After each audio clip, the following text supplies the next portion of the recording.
अस्सलाम वालेकुम। आपका भाई आफ्ताब हुसैन आपने पेज आम साफ़ी से आपसे मुखातिब है। अजीज़ दोस्तों, आपने देखा होगा कि चलो चलो दुबई चलो एक बड़ी मशहूर फ़िल्म चली थी और बड़ा रश होता था उस वक्त सिनेमा में।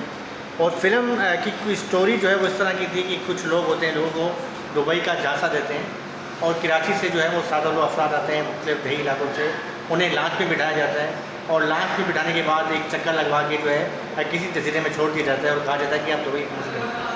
तो ये फ़िल्म बड़ी मशहूर हुई थी और उस दौर में एक ऐसा ग्रुप भी था कि जो लोगों को झांसा दे के लेके जाता था। लेकिन अब तो सोशल मीडिया का दौर है, इंटरनेट का दौर है, सोशल मीडिया है और मतलब हर तरफ जो है वो कानून जो है वो हरकत में है। लेकिन इस वक्त भी जो है कुछ ऐसे फ़रार चल रहे हैं। मैं आपको एक निशानदेही करवा रहा हूँ। मैं इसमें लिख रहा हूँ कि please Naina Raza should be back UAE.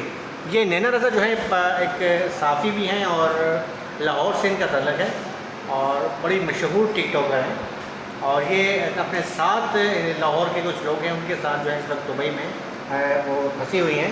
ये आप देखें पीछे जो कराची आई थी तो इसमें हमने इनको हज़रत अब्दुल गाज़ी के मज़ार पे ले गए थे। ज़ाहिद हुसैन फ़करी हमारे सीनियर दोस्त हैं, सहाफ़ी हैं, अब वो आए थे।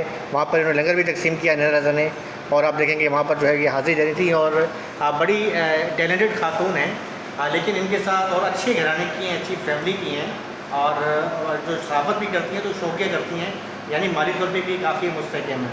लेकिन बहरहाल फ़रार तो किसी के साथ भी हो सकता है। तो नहीं कहा गया था कि अच्छे मुस्तक़बिल के लिए ये कुछ और 7 अफराद थे, उनके साथ ये दुबई गए और जब दुबई पहुँचे हैं तो इनसे कुछ एग्रीमेंट पे सिग्नेचर करवाए गए। बाद में ये पता चला कि वहाँ पर जो खातून थी कोई, उन्होंने जो है इनके नाम पे लोन लिया दुबई की गवर्नमेंट से और इन्हें एक जाल में फंसा के इनके पासपोर्ट भी कब्जे में ले लिए और इन्हें इतना थ्रेट किया गया कि इस वक्त भी जो है ये दुबई में मैसूर हैं। जब इन्होंने ज़रा वक्त की आवाज़ उठाई, क्योंकि ज़ाहिर है सोशल वर्कर हैं, तो उस पर भी इन्हें जो है वो धमकियाँ दी गई और इस वक्त भी ये दुबई में मैसूर हैं। उस समय 7 अफराद जो हैं वो बड़े खौफज़दा हैं। इन्होंने कोशिश भी की है वहाँ दुबई हुकूमत में, वहाँ पर कोई लेबर एक्ट के तहत शिकायत दर्ज की जाती है, लेकिन ज़ाहिर है पाकिस्तानी है और दुबई के जो है मामला हैं वहाँ का अलग कानून है, तो कोशिश तो कर रही हैं।